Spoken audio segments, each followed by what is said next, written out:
Thanks for being here. Subscribe to Cheating Stories Best, so you don't miss new stories. How would you react if your wife slept with her boss? Today we have a story about just such a case. Enjoy watching it. We met in my last year of university when I was hanging out with friends. Sarah was celebrating her 21st birthday when I met her at a local club in Nashville. I literally bumped into Sarah as I walked past the table, knocking my drink into her lap. After a few awkward moments, I apologized and we talked while I helped her clean up the mess. Some call it love at first sight, but I think there was a unique chemistry between us that drew us like a magnet from that night we met and never parted. A year later, we got married and started our life together. My name is Jonathan Parks. My friends call me Johnny.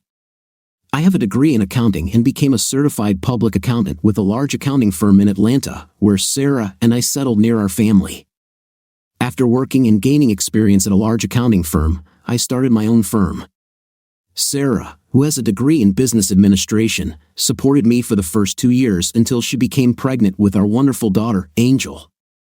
Sarah and I had a fabulous relationship. We were madly in love and spent all our time together. When Angel came into our lives, we extended our love to our wonderful daughter. For the next 10 years, we lived a typical family life. I worked hard to develop the business while Sarah took care of the house and raised our daughter. Intimate, we were happy and made love at least 3 times a week. I say we loved each other, and that's exactly what it was, love. Our feelings for each other were deep and sensual. We never experimented or had rough intim because we respected each other and never wanted to do anything like that. Sarah liked having me at her feet, and I liked giving it to her, but she wasn't a big fan of below-the-belt pleasure and only did it on special occasions, probably less than 10 times during our marriage. I never pressed her because I was happy with our life and enjoyed our relationship. What I loved about Sarah was how attentive she was. Always from the day we said our vows, she kissed or hugged me, held my hand, or didn't let go of me every time we were together. The intimate in our marriage was incredible, and I enjoyed every second of it. Our friends always laughed at us and said that it wouldn't last forever, but after 10 years of this affection, they finally realized that we were a special couple. When Angel was 10 years old, Sarah said she wanted to go back to work now that Angel had a routine and was home from school at 3:30 p.m. every day. Sarah explained that she didn't want to sit at home every day but wanted to get back into the real world. After many hours of discussion, we agreed and came up with a plan that would ensure that Angel would continue to receive the attention that a 10-year-old girl needed. Sarah found a job as a personal assistant to William Mason, a lawyer who was 10 years older than her. The hours were good, and Sarah enjoyed taking on serious responsibility, which was good for her confidence. She was no longer a housewife but a businesswoman and mother. I saw how happy she was with her work and supported her. She could be home by 4 every day and was always there for Angel. Over time, our family became stronger. We had a comfortable life, living in an upscale apartment complex with country club memberships. Because we had no financial problems, we were able to save enough for Angel's college and retirement. We lived a blessed life because we had our health, money, and happiness without worrying about it. As you can imagine, intimate life changes after 10 years of marriage, and in most marriages, it slows down, and ours was no different. We went from making love 3 to 4 times a week to making love only 2 times a week, usually on Friday and Saturday evenings. Yes, we became predictable, but we still loved each other and enjoyed our closeness. Sarah never stopped being attentive and always showed me her love. Over the years, I enjoyed the attention and love, and the intimacy we shared was every bit as important to me as our lovemaking. When she kissed and hugged me for no reason, just loving me, it was overwhelming, and for me, it was the best part of our marriage. I loved her back, but Sarah always made sure I knew how much she loved me. Angel joined the math club and stayed after school, returning home around 5 p.m., around the same time Sarah started working late twice a week, which worked out well because Angel now came home at the same time as me. We never wanted to leave her home alone at that age and made sure our schedules worked together. William, Sarah's boss, has been promoted to senior partner in his father-in-law's firm. When he got promoted, Sarah had to work a few extra hours 2 evenings a week, on Tuesdays and Thursdays. She was home by 7 p.m., and I made sure dinner was ready when she got home after a hard day at work. Except for those 2 nights a week, everything in our marriage remained the same. My business was thriving, and I was earning a good income. The company had grown to 45 employees, and I had my hands full growing the business. We had become a well-known and respected accounting firm that had been the target of acquisitions or mergers with some of the larger firms in the area. Angel was 15 years old and began to think about colleges and her future. Sarah worked for William and was as attractive as the day we met. The years had been good for Sarah, as she had maintained her slim figure highlighted by her long legs. She had a pretty face, but she never seemed anything other than professional and conservative. We both led a lifestyle that others might call boring. We spent most of our time together at home, going to the movies or to a family event with our daughter, and we were always together as a family, never going anywhere without each other. William, her boss, called me and told me that Sarah would be honored at a banquet next month, and that Angel and I had been invited. I proudly told Angel that Mom would receive an award for excellence in her profession. Since the award was a surprise, they invited us. Typically, these meetings were for staff only, and we were asked to keep it a secret until the awards ceremony. Over the last 5 years, since Sarah started working for William, she had done an excellent job, which seemed to make her happier at home and improve her self-esteem. I knew she worked hard and was loved in the company, and now hearing about the award made Angel and me proud. Sarah told us about an upcoming business meeting at the Ritz-Carlton downtown, and how she would have to work late and prepare a presentation for the entire company. She was looking forward to the presentation and spent many hours on it in the weeks leading up to the event. At the time, she didn't know we were invited or even about her award, and Angel and I kept the secret. We could hardly wait for this event and Sarah's award. I took Angel shopping for a new dress and bought a new suit to make sure Sarah would make her family proud at the award ceremony. Sarah wore a knee-length dress with a cutout back that looked professional but still showed off her beautiful curves. She was an attractive and desirable woman at the tender age of 37. Before the limo picked her up, Angel and I hugged and wished her luck with her presentation that evening. We had 2 hours to get ready, and we got dressed on time and headed out to be at the event about 30 minutes before Sarah's talk. One of the hosts greeted us and seated us at a table in the center of the room with a beautiful view of the stage. Angel and I were treated special, and everyone told us how much they loved Sarah and how glad they were to meet us. We felt so welcome and happy to be with our wife and mother. The lights in the hall dimmed as they began their performance on stage. The spotlights came on as the first speaker introduced the firm's founder, the CEO, and then William, the senior partner. William gave a short speech about the company's success and then introduced Sarah, who was to share some of the successes of the past year. Sarah took the stage, looking as beautiful as ever, and I could see how proud Angel was when she saw her mother begin her performance.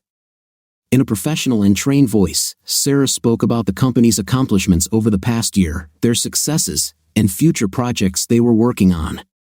She spoke for about 10 minutes, and when she finished, she handed the stage back to William. But before she left, William took her hands and pulled her closer to him while he spoke. Ladies and gentlemen, before Sarah leaves the stage, I would like to say a few words. Sarah and I have worked closely together for the past 5 years, and Sarah has become an integral part of our organization and my work life. I am convinced that without her, we would not have achieved the successes that she described today. I am honored to honor Sarah tonight with our highest honor, the Chairman's Club Award. This award is given only to employees who go far beyond the call of duty and are recognized for their dedication to the company. She received a large plaque and envelope containing a $10,000 reward. With tears in her eyes, she accepted the check, hugged William, turned to the audience, and thanked everyone. Angel and I had tears in our eyes because we were both so proud of Sarah. All the people at the table hugged me, and it was one of our happiest evenings. We were both bursting with pride and couldn't stop smiling. The lights came on, and it was time for a drink. I took the glass and told Angel I'd be right back, heading towards one of the bars at the far end of the room. The lines for drinks were long, and I saw the empty bar next to the stage. I went over to get a double jack and a soft drink for Angel, feeling happy and generous. I smiled and tossed $5 into the tip jar, picked up my drinks, and turned to go back to my table. Then, my world collapsed. On the way back, something caught my attention, and I turned around to see what it was. Behind the curtains, protected from prying eyes, a couple hugged and kissed. I thought it was strange and inappropriate for such an event, but suddenly I recognized the dress. It was the same dress Sarah was wearing. I turned around again and froze in place. The couple I was looking at were engaged in a heartfelt kiss. The woman had her arms wrapped around the man's neck, and the man's hand was caressing her fifth place. The way they hugged made me realize that this was not the first time they had shared such intimacy. The couple obviously felt safe behind the curtain and allowed themselves intimate feelings. Watching this happen, I felt as if I was having an out-of-body experience. I stood frozen with 2 glasses in my hands and my mouth open, and watched the two until they finally separated and confirmed to me that it was indeed the love of my life who was very romantically kissing her boss, William. At that moment, I dropped one of the drinks, which attracted the attention of the lovers. When she saw the man staring at them, I saw a shocked expression on her face. At that moment, I felt that I was returning to my body, and my feelings were returning to me. I was speechless, feeling my stomach drop to the floor, and a sudden deep pain pierced my heart. Not knowing what to do, I simply turned around and walked back to my table with the remaining drink in my hand. At the same time, Sarah ran after me and was able to catch up with me before I even got to our table. "Honey, I just found out that you and Angel are here for the awards ceremony. Thanks for coming, honey. What you just saw wasn't what it looked like, honey. We can talk later, okay?" I simply nodded and headed towards our table. Sarah came up, and everyone congratulated her. Angel hugged and kissed her tightly and was very happy for her mother. I was shocked and just sat quietly with a sad expression on my face, not saying a word. Sarah said she had a few more things to do and would join us again soon. Angel noticed the change in my attitude and tried to ask me what was wrong. I just shook my head and didn't say anything else for the rest of the evening. It was clear that I was not myself and was not at all happy to be around everyone around me. I knew what I saw, and it was much more than a friendly kiss. In fact, Sarah and I haven't kissed like that in years. Looking back, it had been over 5 years since we kissed so good. My brain started to work as I thought about those years and how things had changed. I knew there would be trouble, but at that moment, I wasn't exactly sure what it was. We drove home while Angel and Sarah talked about the celebration and how proud Angel was of her mother. Shocked by what I saw, I said nothing and simply drove home, lost in my own thoughts. Both girls noticed my silence and tried to talk to me, but I stubbornly remained silent. Sarah knew it was wrong, and she tried to make up for it by being sweet and especially affectionate, but I didn't want to hear about it. I tried to hide my feelings from Angel, but being the smart girl she is, she knew something was bothering me and was smart enough to leave me to my own devices. Before Angel went to bed, she whispered in my ear, "Dad, if you want to talk, I'm here for you, okay?" Angel hugged me and kissed me before going to bed. I went straight to bed without saying a word, and a few minutes later, I heard Sarah enter the room.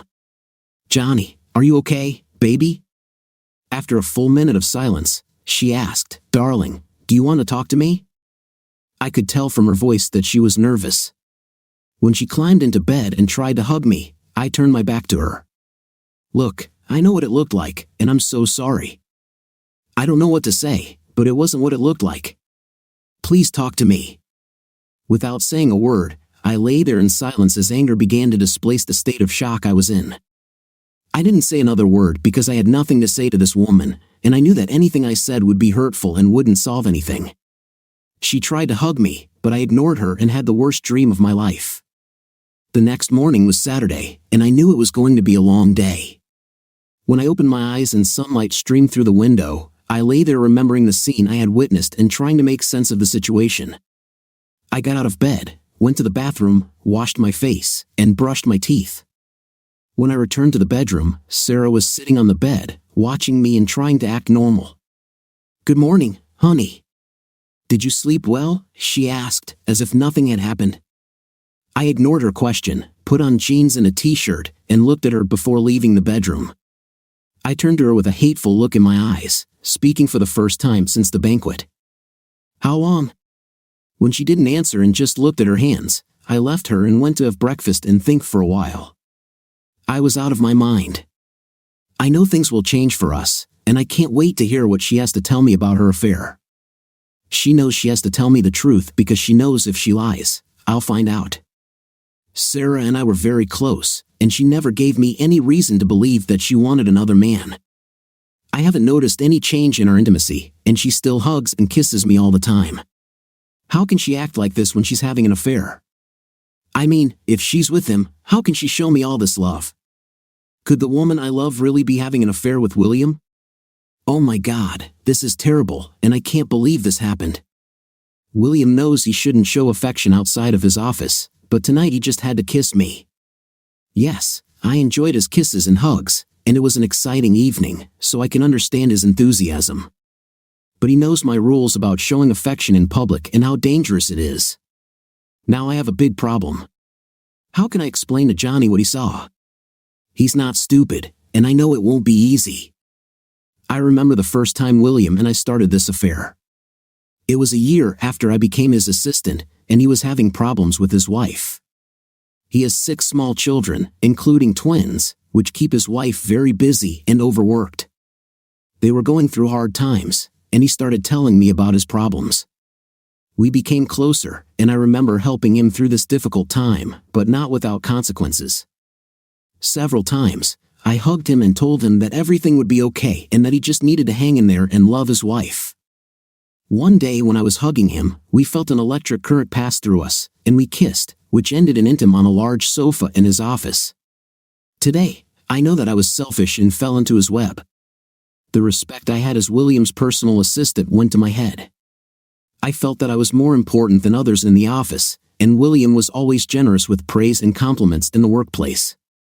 William was set to become CEO in the next few years, and being close to him gave me a false sense of self-worth. I felt emboldened to soothe his feelings when I saw him agitated. Again, that fateful evening, William had just gotten off the phone with his wife after a heated argument, and when I saw how upset he was, I hugged him and told him everything would be okay. We hugged, and then he thanked me and kissed me on the lips.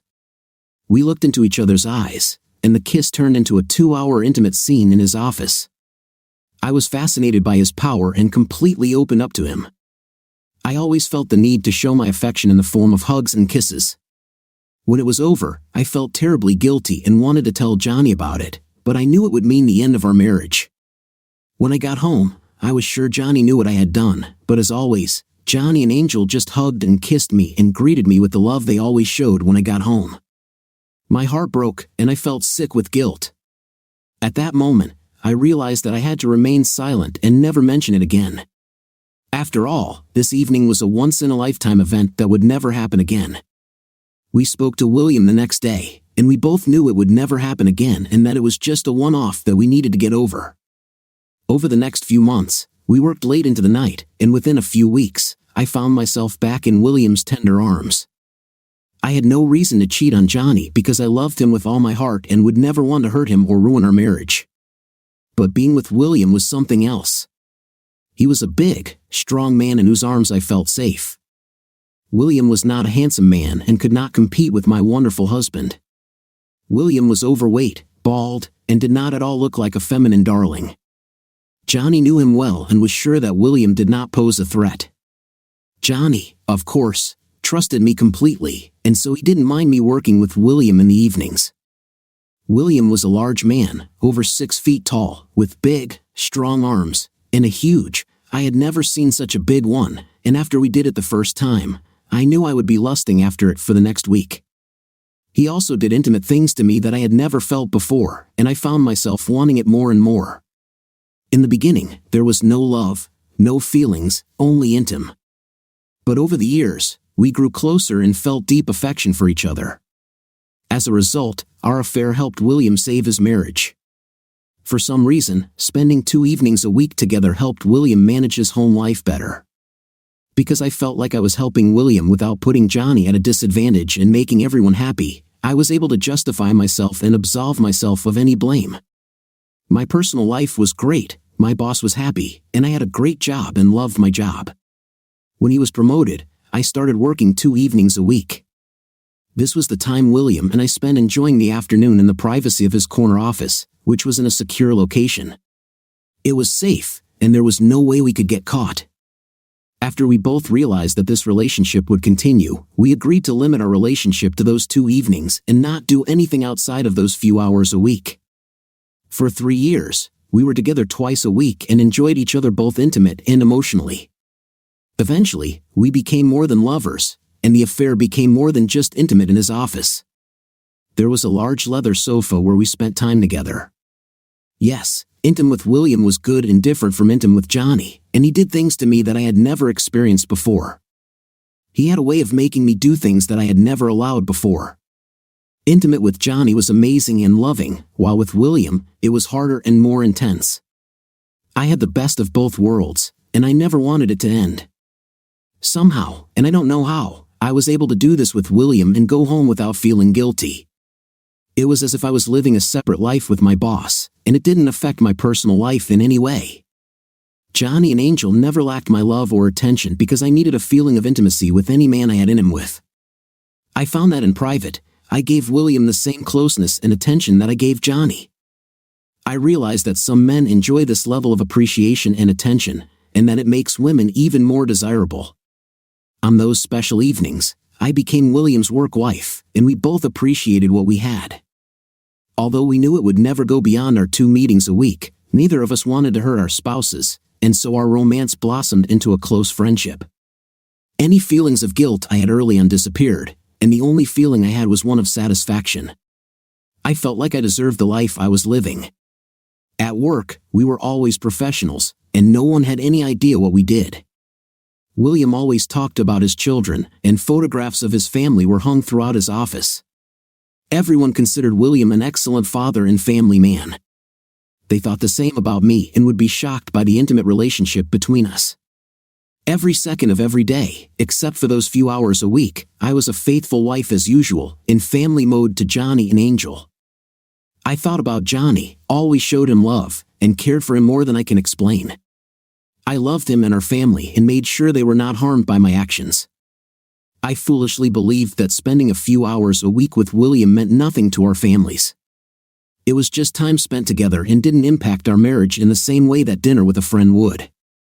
Now, my relationship with William was out in the open and was sure to harm my marriage, and I realized that my thinking was wrong.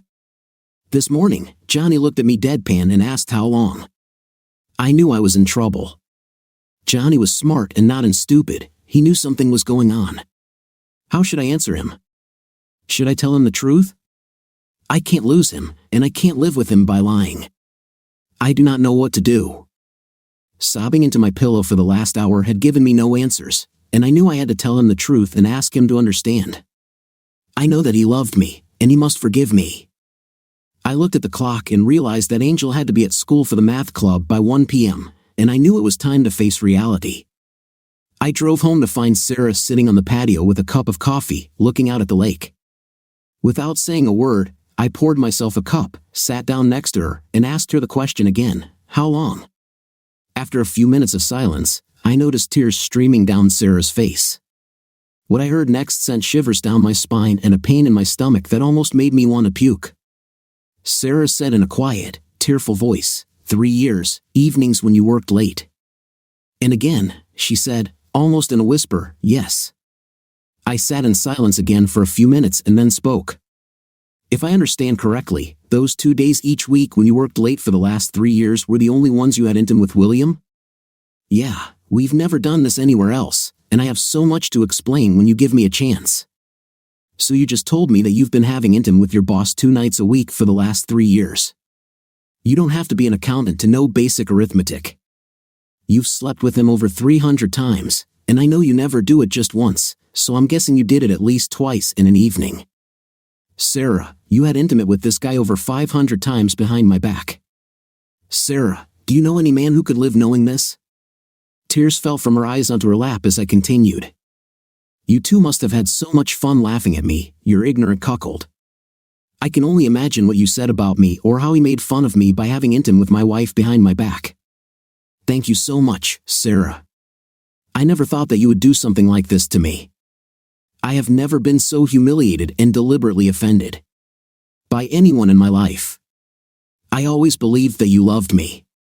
You convinced me that I was your man. I loved you with all my heart. I would die for you.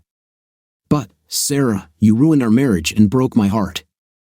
Johnny, it wasn't like that. It was, I interrupted her and told her to shut the hell up. I got up and walked off the porch, and she sat there crying and begging me to stay. On the outside, I kept my cool, but on the inside, I exploded and stormed off to get my emotions under control. The feeling of betrayal was new to me, and I needed time to process my feelings, realize what she said, and what I was going to do. I needed someone to talk to, and the only person I had left was my brother Tony. We were very close as children, but we chose different paths in life. Tony spent 5 years in federal prison for pills trafficking and moved in dangerous circles. By comparison, I was a churchgoer, an accountant who paid a lot of taxes, and didn't even have a parking ticket. Tony and I didn't talk very often, but growing up, Tony always turned to me for support. I was with him during his trial, and thanks to my contacts, I was able to get his sentence reduced from the mandatory 20 years to 5 years. That morning, I called him. "Hello, Tony, it's me, your older brother. Bro, how are you doing? What's new? I have a problem, and I need to talk to someone. Do you have time?" "Of course, what's the matter, man?" "This is hard. Sarah cheated on me, and I just found out about it. I do not know what to do. I'm all spun out and in pain. I can start drinking, but it doesn't help, so I just need to tell someone. I'm sorry to burden you with this. Oh my God, I love Sarah, and I can't believe she did this. Do you already know with whom and how it happened?" "I know with whom, but I don't know all the details yet. I want revenge on this son of a dude. I'm so angry. I want to strangle my wife. Look, I have a lot of friends who have been through this, and I can understand how you feel. You need to let go of your anger, go to the gym, go for a run, whatever, but you need to calm down. I'll try to help you get through this. You have to face the facts, gather all the information you can, and then decide what to do. Be restrained and try to act as normal as possible, which of course will not be easy. Call me tomorrow and tell me what you found out, and trust me, I can help you. Thank you, Tony, I appreciate your help. I'll call you tomorrow." On the way, I passed a mattress store, and a thought occurred to me. I parked in the parking lot and took the first step. I had no intention of leaving the marriage until Angel went to college, which meant I would be married for the next 2 years. There was no way I was going to sleep with Sarah again, and I'd be damned if I left my bedroom. Everything else would come later. I told the sellers that I would pay full price if they could deliver 2 full-size beds with all the hardware and arrange for assembly on site. I paid an extra $100 to have my current king-size bed taken apart. I paid, and we agreed on delivery today at 4 p.m. I texted Angel to let her know I would pick her up, drive to school, and wait in the parking lot. We went to lunch, and I gently explained to her that there would be changes in the house in the near future. "What happened at dinner last night, Daddy?" "I know something happened. I'm not stupid. Please don't keep me in the dark. It's not fair. Please. You have always been honest with me." "Okay, that's fair. And since it will be difficult, you have a right to know. I caught your mother and her boss kissing backstage, Dad. He was probably just congratulating her. Come on, you can't be that crazy about a kiss." After I came face to face with her, she admitted that they had been having an affair for 3 years. This is something I cannot understand, and this is why our relationship has changed forever. 3 years? Are you going to divorce her, Dad? Not yet. I'm still dealing with this, and we will remain married, but everything will be different, and you must be independent and not take anyone's side. She's your mother, and she loves you, and this problem is just between her and me. You have been a blessing to us and a perfect daughter. I don't want your life to change just because your parents made mistakes. But I ask you not to judge us and just know that we love you more than anything in this world." She cried and said that she understood how much it hurt me. I didn't want her to feel bad, but she was right. She should know what was changing life in our house.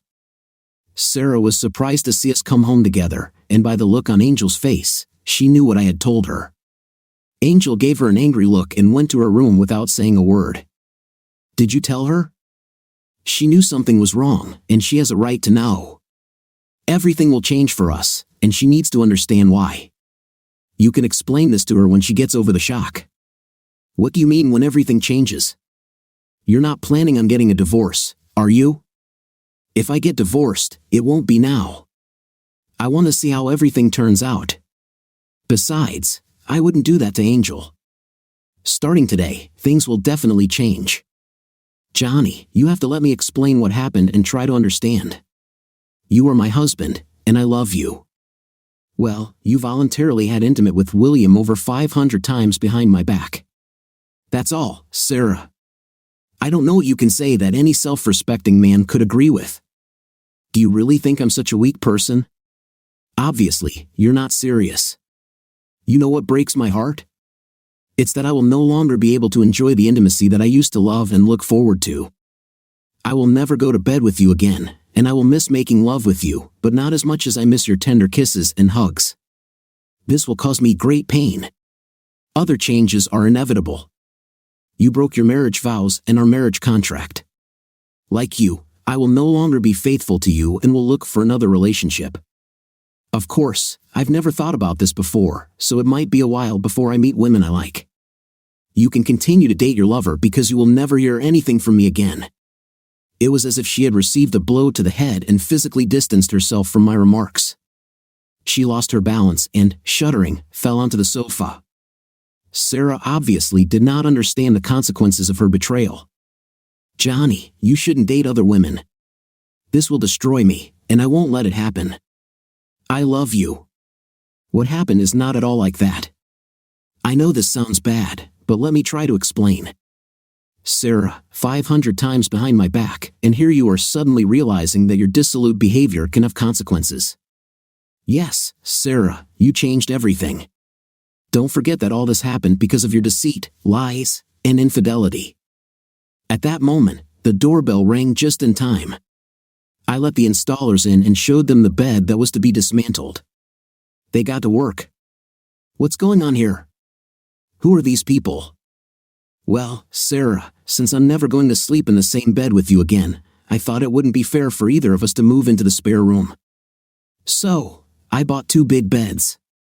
Right now, our bed is being dismantled, and new beds will be installed later.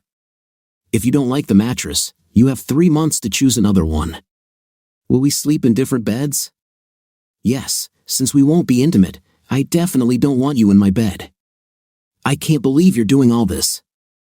Yeah, and I can't believe you slept with your boss 500 times behind my back, so we're even. I watched with a feeling of pain and regret as the men cleaned up the bed we had enjoyed for so many years. Tony, I can't believe what I found out. Sarah has been sleeping with her boss twice a week for the past 3 years. From what I understand, she's been with this guy over 500 times behind my back. I must be the blindest man in the world. She humiliated me in ways I could never imagine, and I don't even know what to do. Who is this guy, her boss William Aston? What do you want to happen? I want him to suffer, and I want him to suffer in the worst possible way. This guy slept with my wife for years and sent her to bed with me. He cuckolded me and humiliated me for 3 years, and I can't deal with it. What about Sarah? She's dead to me. I'm going to divorce her when Angel is in college, and before that, I'm going to destroy her. Right now, she will be living a lonely life because I am closing myself off from her. If she tries to divorce me before Angel goes to school, I will ruin her career and expose her depravity to everyone. Come on, I'll take care of Mr. Aston, and you go about your business at home and try to keep everything in order. Tony, I don't want you to get in trouble, so don't do anything that could get you arrested. Do you understand me? Of course, brother. Don't worry about it. We'll talk again soon. The weeks at home have been tense. Sarah tried to engage me in conversation, but I only answered her in monosyllables. I could tell she was upset and tried to get me to forgive her, but I was hurt, angry, and adamant. I immersed myself in work, came home late every evening, and was away from home on weekends. Tensions were high, and everyone was walking on eggshells, expecting me to explode. When I returned home one evening after a long day at work, I found Sarah waiting to talk to me. After all these years of sleeping with the only woman I'd ever loved, I was now sleeping in a bed just a few feet from Sarah's. It was sad, and I wasn't sure how I would manage it for the next 2 years until Angel left for college. After the shower, when I lay down in my bed, Sarah asked, "Johnny, how was your day?" "Okay," I answered dryly. "Johnny, I've been thinking, and I want to discuss something with you and understand what you think. I know you don't want anything to do with me, but I love you, and I want to try to do better, even if it's just small steps. I was thinking that maybe I should quit my job. We really don't need the extra money, and I can take the time to be home for you. What do you think, baby?" No matter how hard I tried to keep my anger under control, when I heard her speaking kindly to me and trying to take advantage of our closeness, I just became furious. I sat down and spoke in a nasty voice, not paying attention to the stunned expression on her face. "Listen, Sarah, I don't give a damn what you do. Work, don't work, sleep with your boss, find a new guy for intim. It's your life, do what you want, and don't call me baby or honey or anything other than Johnny.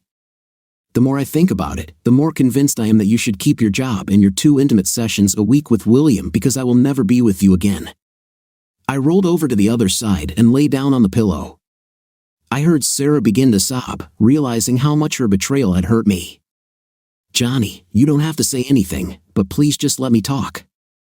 I can't tell you how bad I feel and how sorry I am that I did this to you. I want you to know that I never stopped loving you. The pain I caused is incomparable to anything. Not being able to touch you, kiss you, or hug you is killing me. The coldness I feel from you has broken my heart. Yes, I miss you in bed. I can't live without your touch and love. I don't know what to do or how to fix this, but I don't want to lose you. Please know that I'm here whenever you are ready to talk or ask anything, and I am ready to tell you everything, Johnny. The tension in the house is toxic, and I'm afraid it's spreading to Angel. She spends more and more time with her friends and doesn't want to be here anymore. I thought that maybe we could consult to find a way to live together without this hatred. I'm not expecting an answer, but think about it. If not for me, then for Angel. I know it's all my fault, but it's not fair to her. She'll be leaving in a few years, but we don't want her to spend those years in a home filled with hate." I sighed and realized that she was right. Angel was going through this nightmare, and it wasn't fair. After a few seconds, to Sarah's complete shock, I answered, "Okay, make an appointment, and I'll go. But let me be clear, I'm doing this for Angel, not you." Sarah smiled and felt like she had made some progress. Now her tears were tears of happiness. "Oh, thank you, Johnny. I'll take care of everything." In fact, the next evening, Sarah told me that she had found a therapist and would meet with her alone the next day. She said the couple was scheduled to meet on Friday at 3 p.m. I knew Sarah was right, and if I didn't want to get divorced, these 2 years, we had to find a way to live in peace. Angel was very excited when she heard that we were going to counseling and hoped that there would be a way to get the family back. She smiled for the first time in weeks. "Johnny, Angel is so glad you agreed to couple counseling. You should have seen her smile when I told her," Sarah said that evening when I returned home from work. Every night after work, I would go out to dinner because I didn't want to spend time with Sarah. The problem was that I missed Angel and wanted to find a way to be home with my daughter. I missed her smile, her hugs, and the way she called me daddy.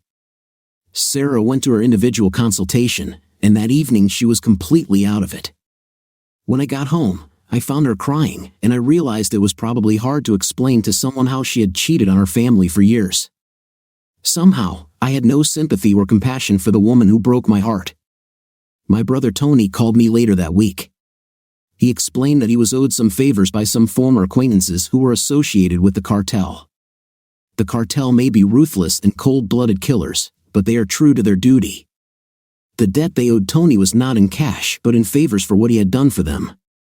He pleaded guilty, served time, and defended 2 cartel leaders. You don't need to know anything, brother, and the less you know, the better. I'll just say this, soon, you will be avenged.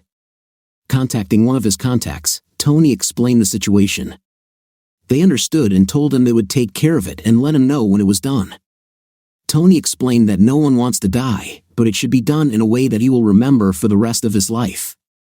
Tony told them the man's name, where he worked, and his phone number. That was all they needed. Tony left it in their hands, and he knew it wouldn't be pretty. The target was William Aston's house. A white van was parked across the street from the Aston house, and just a few minutes after William pulled into the garage, a young man knocked on the front door. William survived, but now he had to manage without the help of his fingers. His life changed forever, and he knew why. He never thought his actions could have such consequences, especially from the meek accountant. Of course, he had no proof, but Sarah was the only woman he was with besides his wife. When Sarah told him that Johnny found out and ended their affair, he was heartbroken. He really loved Sarah. Clearly, Sarah and William considered themselves a couple when they were together and shared their love during their short time alone. After their affair became a habit, neither of them believed that their few hours a week could harm anyone. They were just two friends spending some time together. Both believed that their spouses had never been disadvantaged in anything. It was only a few hours a week. It was an ideal relationship that gave them excitement and extra love that had been dulled by many years of marriage. Both Sarah and William now saw the consequences of their actions. William would remember the betrayal every minute of every day for the rest of his life. His father-in-law fired William, he required psychiatric and medical treatment, and he never played golf again. His life changed in an instant because of his poor romantic choices. Choices do have consequences. Upon meeting with Doris Winters, Ph.D., the consultant, everything went exactly as I expected. Miss Winters started the conversation. Johnny, Sarah, and I met this week, and she explained everything to me, and I explained to her how everything works in our sessions. I thank you for coming and trying to find your way back. Please be honest in your answers, and understand that what is said here stays here. I've heard all sorts of things, and nothing you say shocks me. I say this so you can feel comfortable talking openly to a complete stranger. I nodded and waited to see what this would lead to. Sarah, please tell Johnny what you hope to get out of these sessions, Doris said. My cheating wife looked at me with tears in her eyes and spoke. Johnny, there is so much I want to tell you. I want to bring our family back together. I want to touch you and love you again. I want to find a way to come back to you and for everything to be the same as it was before. I have to say her emotions were touching, and I felt like she meant every word. It was hard to watch her pain over the loss of my love, but I controlled myself and sat quietly while she took a handkerchief and wiped her eyes. Mr. Parks, what would you like to take away from these sessions, Dr. Winters? I replied, I would like to find a way to get the number 500 out of my head. If we can do that, then I think we can get back to some kind of normalcy. I saw Sarah's tense look when she heard me say 500. Mr. Parks, I don't understand. What does this number mean, and why is it so important that we get it out of your head? Doris asked. So, Doris, can I call you Doris? Let's stick with Dr. Winters for now. Okay. Well, Doris, I thought you had a session with Sarah this week, so that number must have shown up. I looked at Sarah and asked, Sarah, did you miss this little detail? Please, Mr. Parks, it's no use. Could you please explain the number 500? Doris asked. As you know from my background, I'm an accountant, and numbers are important to me. What my beloved wife didn't tell you is that Sarah has allowed William to have intimate with her over 500 times in the last 3 years. This number is imprinted in my brain, and whenever I see Sarah, it is the first thing that comes to mind. She slept with this guy 500 times behind my back, I said with anger and tears in my eyes. There was silence for a few minutes until everyone calmed down again. Mr. Parks, I understand your pain, but such expressions are not necessary here. It's offensive and unnecessary, Doris said. I apologize, and it won't happen again, but it was necessary to express my pain and my point of view, I said. Sarah cried and repeated, I'm sorry. I'm so sorry. I finally relaxed as my outburst eased my anger once again. I would like to apologize for my outburst. To answer your question, I want to find a way to forgive Sarah to the point that we can have a home without hatred and anger. We have a daughter who does not deserve to suffer the consequences of my wife's infidelity. I want to find a way to live at home in peace. Thank you, Mr. Parks. Over the next few weeks, I managed to speak in a friendly tone without venom. Things were going much better at home, not great, but better. Angel was at home more often. We went out to eat, to the cinema, hung out with friends, and tried to be a normal couple. The only problem was that everyone noticed that there was no intimacy between us at all. I never held Sarah's hand, we never kissed, and I never let her hug or touch me. Several friends asked Sarah what was wrong because the lack of affection was the opposite of what it had been like throughout our years of marriage. It was obvious that we were having a hard time, but we kept going.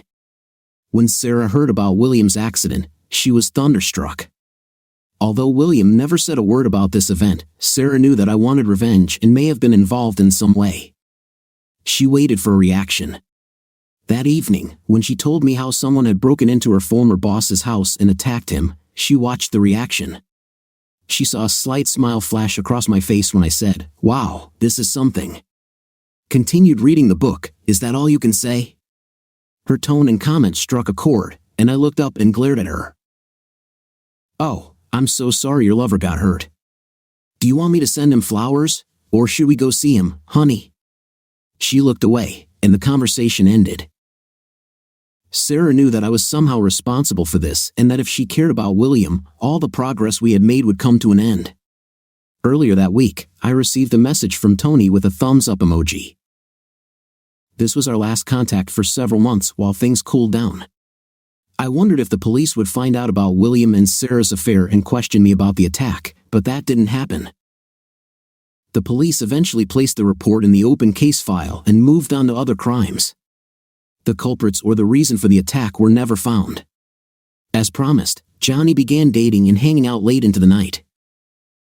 After Sarah tried to question him, she realized that she should mind her own business and not cause any problems.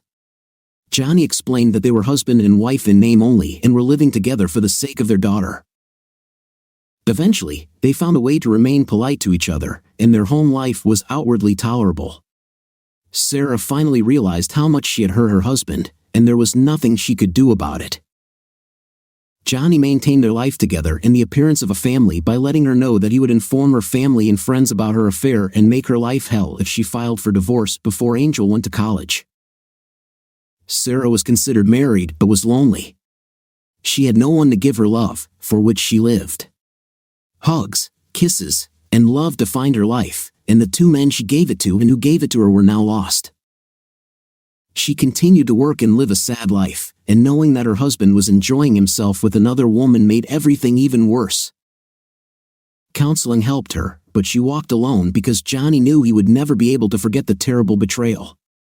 She did this to herself. Her vanity, selfishness, and stupidity destroyed the marriage and the man she loved.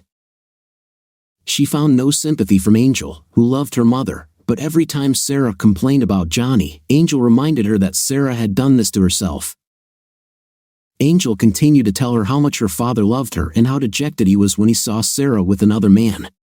Angel never forgave her mother for hurting her father so much, but she still loved Sarah. William was now unemployed and divorced. He lived in a small apartment on a tight budget, giving up almost 70% of his belongings in the house where his wife, Joy, would live for another 10 years until their youngest turned 18. He suffered from depression and could no longer use his hands normally. Ironically, he stopped being with both of the women he loved and had intimate with and ended up lonely and unwanted, just as his attackers had promised. His stumps reminded him of his affair with Sarah every minute of every day. A year after the divorce, William was hit by a truck. The witness said William simply walked in front of the speeding truck without looking back. It was ruled an accidental death, but everyone close to William knew that he had committed suicide. Sarah understood why he did it and even thought about putting a similar end to her own life. Sarah and William never spoke again after their affair, and both lived in hell with the consequences of their infidelity and betrayal in different but equally painful ways. After Angel left for college, Johnny came home with divorce papers. Johnny had previously considered ruining her finances and destroying Sarah, but he eventually relented and split everything equally. Over the past years, he had forgiven her, but the love he once felt was gone forever.